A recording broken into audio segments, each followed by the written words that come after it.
Did I leave anybody backstage? Okay. I love you, Karen! James, you mentioned this at the start, that this is the third and potentially final Guardians film, as we know them. How did that guide your process going in? Well, I think it's really been about telling one story between the three films with, a couple of, sideways adventures into some of the other universes. But I think it really is about the one story. This is about the final, arc that we began at the very beginning of Guardians of the Galaxy. Peter Quill with Rocket, seeing where Nebula goes from where she started out, which I think is a lot of surprise. And even, Kraglin, who started out as, saying one or two lines in the first movie and now is a main Guardian of the Galaxy. So this is the full story where I always intended to go. When I started, and I didn't mean to talk too much, but when I first talked about doing Guardians of the Galaxy, and they talked to me about it, I was like, I don't know, it sounds a little goofy. I mean, I had known them, but I thought it was going to end up looking like Bugs Bunny joins the Avengers. And as I was driving home from that meeting, it suddenly hit me, well, okay, if there is a talking raccoon, how is he real? Where does he come from? What makes him real? And I realized he was the saddest creature in the universe, and that's what this story is about, to a great extent. I'm not ready for that. Chris Pratt, Star-Lord is back. Hello, everybody. Hi. We saw him a little in Thor. We kind of got an idea, I think, of where his head's at. What can you talk about what he's up to in this Volume 3? Well, I think you were able to see from this trailer, which is that's the first time we've seen that footage cut together. We're all kind of having a moment to ourselves back there. It's very, very beautiful. It's very moving, and we love you, buddy. And we're so grateful to do this with you, all three movies with you. Thank you. All of our lives. You find Peter Quill, and he's obviously reeling from the events of Endgame and from having lost Gamora. This is the love of his life, and she does not know who he is. And so the pain of that is a big part of his journey. And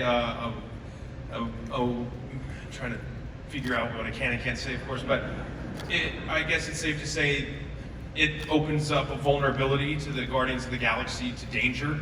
And so he spends the movie trying to make up for the mistake of being kind of checked out, buried under this, enormous amount of pain.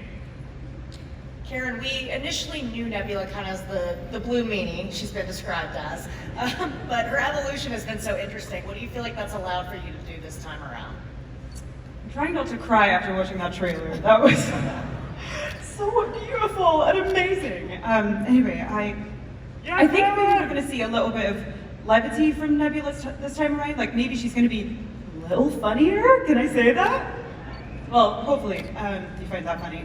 But she had a very cathartic experience with Thanos being eliminated from her life, and so I think she can begin to form the personality that maybe she was meant to have, while still maintaining a little bit of the meanie, because we can't fully lose the meanie.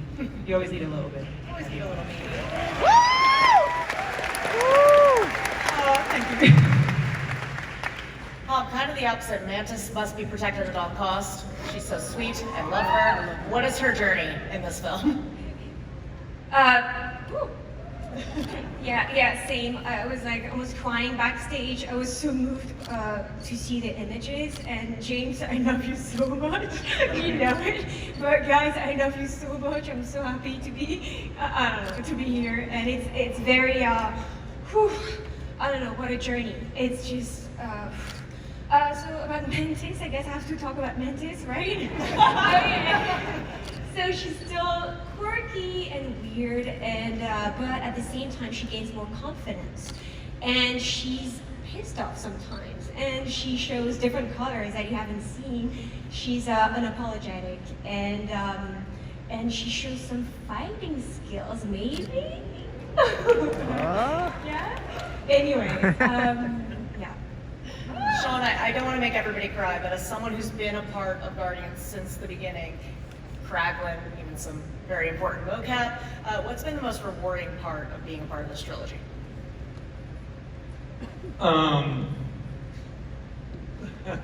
Well, the truth is that the most rewarding part of it has been working with my brother.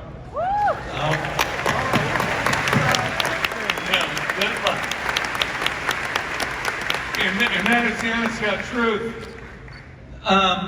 But it expands, over the course of 3 movies, and it's come to a point where it's not just about the joy of working with him, it's about the joy of working with these other people, who are up here with us, and you see them, we're legitimately choked up backstage watching what we did, like watching what we do, and it's because, we fucking care. I'm sorry, but like, we do, and like, we care, and it extends to all of us, and it is the most beautiful thing to be able to work on something creatively where your colleagues are all on the same page, where let's make something beautiful that people will respond to. I can't ever ask for anything more in my career, and it's just been absolutely wonderful. I love all of you guys, sincerely.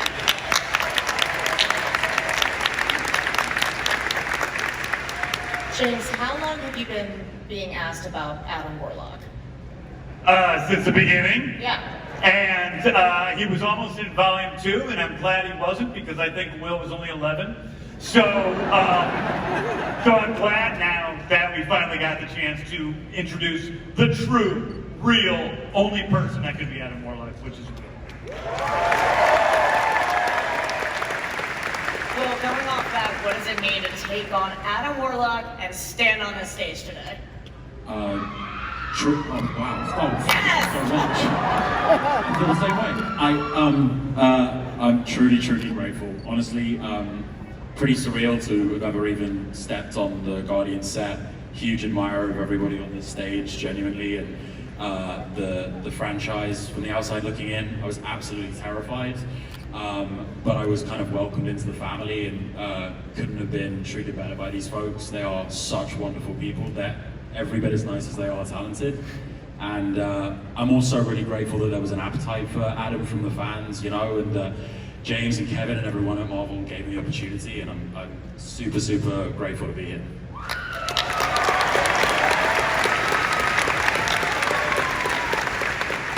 Maria, we can now confirm that you are Cosmo, sure to be fans' favorite space dog. How does it feel to take on that role in the MCU? Whew, exciting, scary, a little bit. I'm shaking and nervous, and I couldn't be more flattered to enter the MCU with Guardians of the Galaxy, because I really met a family out there, and we really had a great time. I felt, I don't know, like I'm doing something meaningful, because it's beautiful and it's heartwarming, and I don't know, I just love it, and I hope you love Cosmo, because she's gonna bring lots of laughs and love and a bit of a strength, I think. I hope. We love Maria to death. She, not only was she Cosmo and played Cosmo on set the whole time, she also hung out with me during the entire shoot, next to the camera, hanging out, just watching the whole thing. And it's just, oh, wait a second. There's somebody else here. Oh. Holy. Wait, what? The High Evolutionary! The High Evolutionary is here!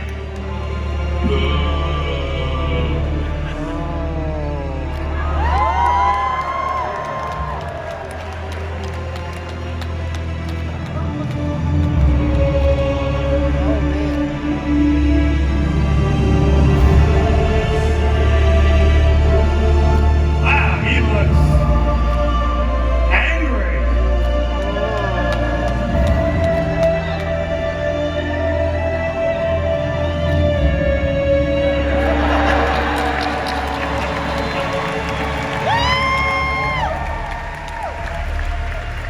He didn't, nobody expected him to show up like this. Can you tell how surprised I am? I can't believe it. In full regalia, too.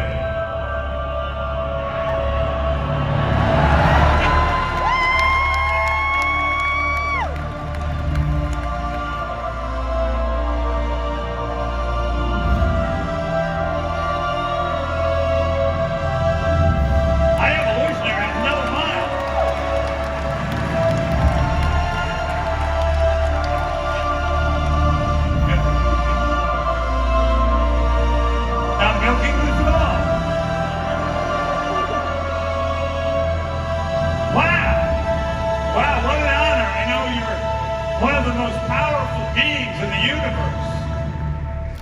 High Evolutionary, it's great that you're... Call me sire.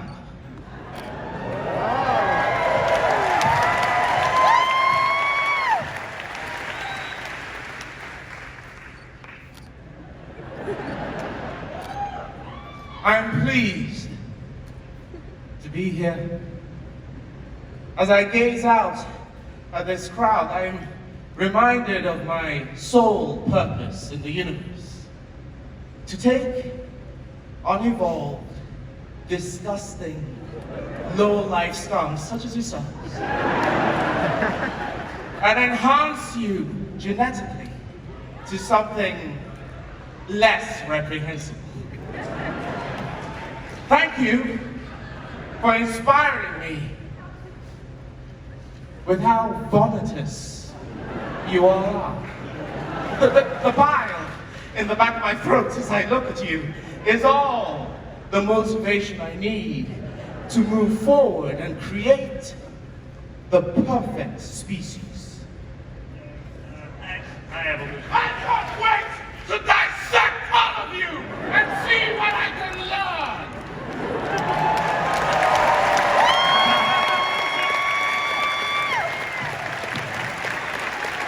Wow, mean! Really mean! That's a meanie. Sorry about that, guys. Rude. He was not very nice. That's Chef Woody Wuji, who you may know from Peacemaker. James, before we bid you all adieu, any parting words for Hull H?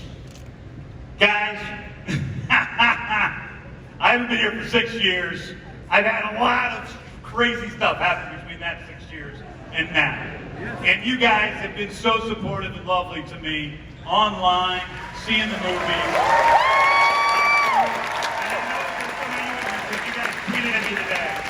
I love you sincerely. I can't wait to share this movie with you. I think it's just been an incredible act of all of our hearts, and we put everything into it. And I can't wait for you guys to see it, and I love you all. Thank you.